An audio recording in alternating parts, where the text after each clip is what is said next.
Criticada por algunos y amadas por muchos más, la megacárcel de Secot en El Salvador ha sido el arma de Bukele para poder disminuir a grandes rasgos los problemas de seguridad que existían en su país. Pero ¿por qué ha dado de hablar esta megacárcel? Quédate hasta el final del video y descúbrelo. Antes de empezar, deja tu registro con el botón de like y suscríbete. Nuestras historias seguramente te atraparán. Ahora activa la campanita para que demos comienzo. El Centro de Confinamiento del Terrorismo, Secot, la prisión de máxima seguridad de El Salvador, el Alcatraz de Centroamérica, abrió hace justo un año. A Nayib Bukele le brillan los ojos cuando habla de este lugar. El joven presidente ha fulminado en apenas 20 meses a las dos pandillas principales, la Mara Salvatrucha y el Barrio 18. Con un régimen de excepción que ha sacado al ejército a las calles y ha suspendido libertades constitucionales. Ha detenido a más de 70,000 personas, ha encerrado a los jóvenes de barrios enteros en los que antes era imposible entrar sin jugarse la vida. El gobierno ha publicitado el presidio con videos que parecen editados por Francis Ford Coppola. La sensación de realidad distópica que transmiten produce fascinación. Resultan incómodos de ver, pero a la vez no es fácil apartar la mirada. Bukele se ha hecho inmensamente popular por esta política de mano dura, dentro y fuera de sus fronteras. Con el 85% de los votos, el domingo arrasó en las elecciones presidenciales que lo mantendrán en el poder otros 5 años. La oposición ha acabado convertida en cenizas. Los salvadoreños, aliviados tras décadas de violencia, le han dado el poder absoluto. Él se ha valido de esta notoriedad para perpetrar una deriva autoritaria con la que controla el poder judicial y las fuerzas armadas, que se multiplicarán por 5 en breve. Así, esta pequeña nación ha pasado de registrar la mayor tasa de homicidios del mundo a una de las más bajas de la región.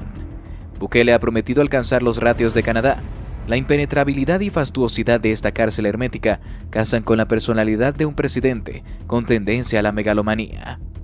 Para acceder al Secot se necesita superar 4 puestos colocados en amplias habitaciones de hormigón de aire desolado. Funcionarios con el rostro tapado y ánimo partibulario te cachean por todo el cuerpo. Te piden que coloques las manos en la nuca, preguntas si tienes tatuajes. Los arcos de seguridad cuentan con rayos X que ponen a la vista los intestinos.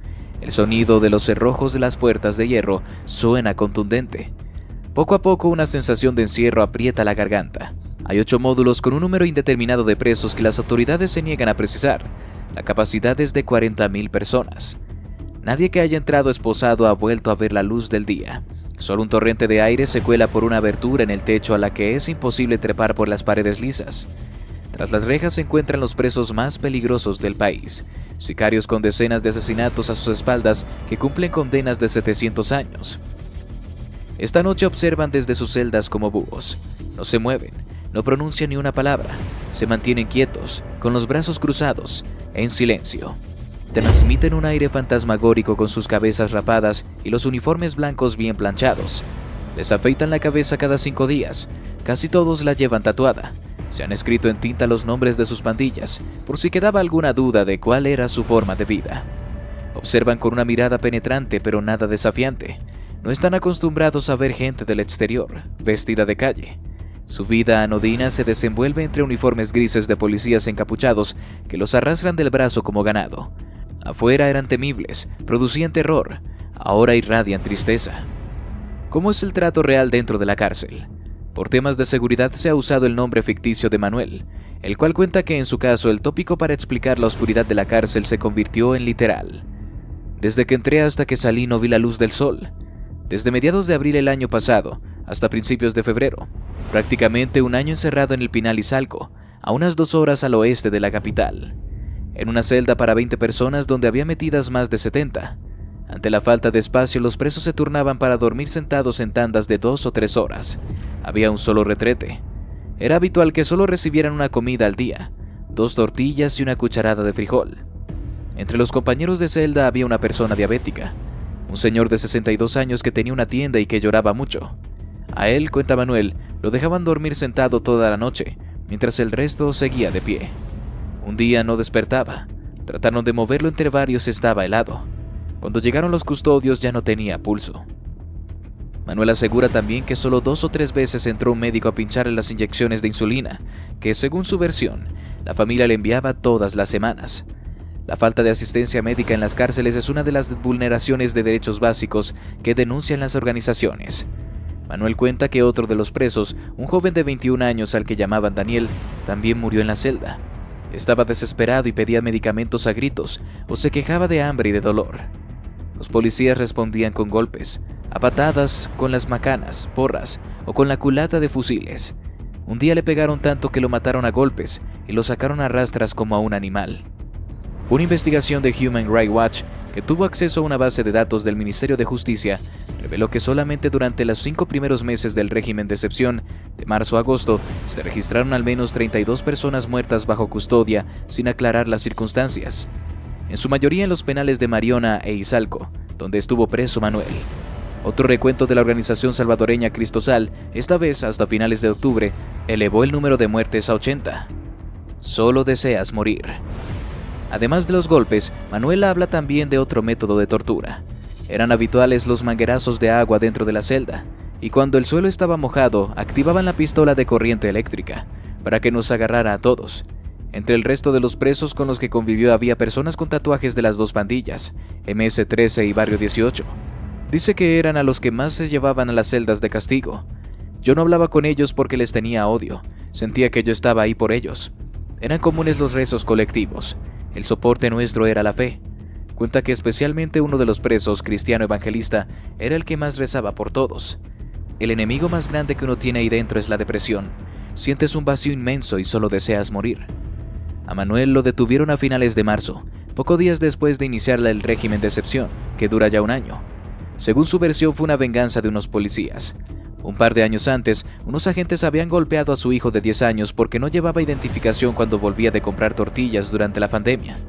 Él los denunció y un juez los acabó condenando. En represalia, los 10 policías se presentaron en su casa con una orden de captura. Ese mismo día, empezaron las palizas que duraban hasta que se aburrían.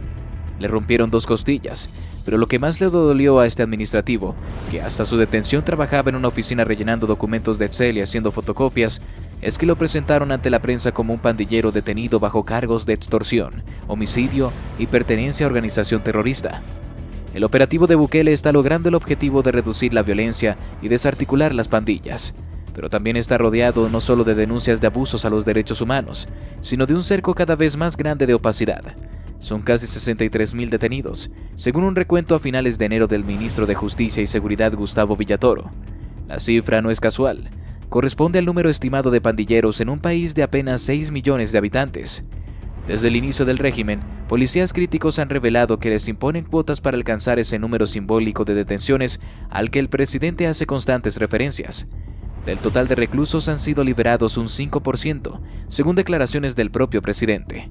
Las organizaciones de derechos humanos del país denuncian que apenas un tercio de los detenidos tienen vínculos comprobados con las pandillas y que tipos penales como el de pertenencia a organización terrorista son tan amplios e imprecisos que abren la puerta a detener prácticamente a cualquier persona. Por cierto, si te está gustando el video te invitamos a que nos regales tu me gusta y actives la campanita de notificaciones para que no te pierdas ninguno de nuestros videos. Continuamos. La historia de Dolores. A Dolores la detuvieron 5 policías el 6 de mayo del año pasado, acusada de extorsión. Me dijeron que mis hijos cobraban la renta de los comercios y yo juntaba el dinero. Cuenta esta ordenanza del ayuntamiento de Cuscatancingo, un municipio de la periferia norte de San Salvador. Explica que le dieron un acta con los cargos, pero que ella no la firmó porque no tenía ninguna prueba.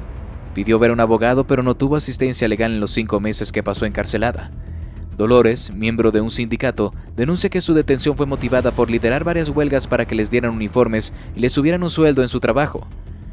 Una vez en la comisaría la metieron en el calabozo con muchachas que estaban bien manchadas. Algunas tenían la MS tatuada en la frente.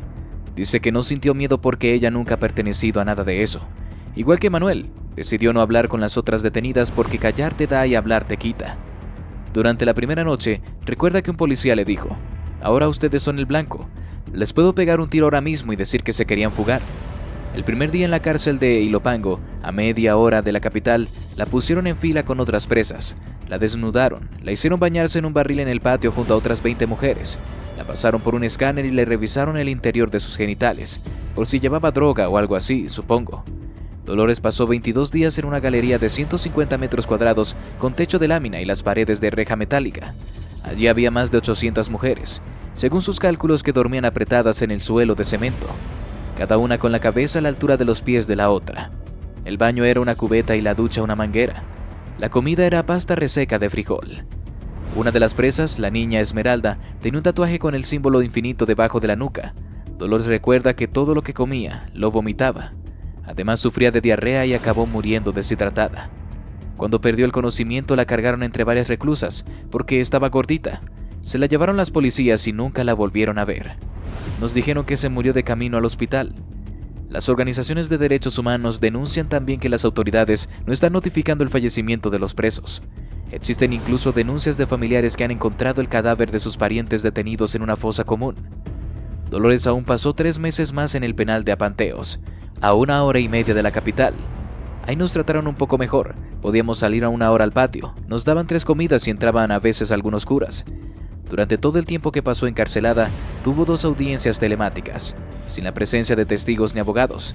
La soltaron a mediados de septiembre y tiene que presentarse en la comisaría cada 2 semanas. ¿Cómo es el vínculo de Nayib Bukele con Javier Milei? El presidente salvadoreño Nayib Bukele confirmó que colaborará con el gobierno de La Libertad Avanza en la lucha contra la inseguridad, aunque consideró que en la Argentina no serán necesarias medidas tan drásticas como las que implementó en su país. En una conferencia de prensa antes de que finalizaran los comicios en los que triunfó Milei, Bukele manifestó que existen contactos con el equipo actual del mandatario argentino para cooperar en la lucha contra el delito. De todos modos, el mandatario salvadoreño aclaró que las medidas que debería aplicar el gobierno argentino tendrían que ser diferentes, porque el problema de la inseguridad de la Argentina no es tan apremiante como el del país centroamericano. Ante problemas más pequeños, tal vez el medicamento puede ser más pequeño, respondió Bukele, ante un nutrido auditorio de periodistas en un hotel de la capital de El Salvador.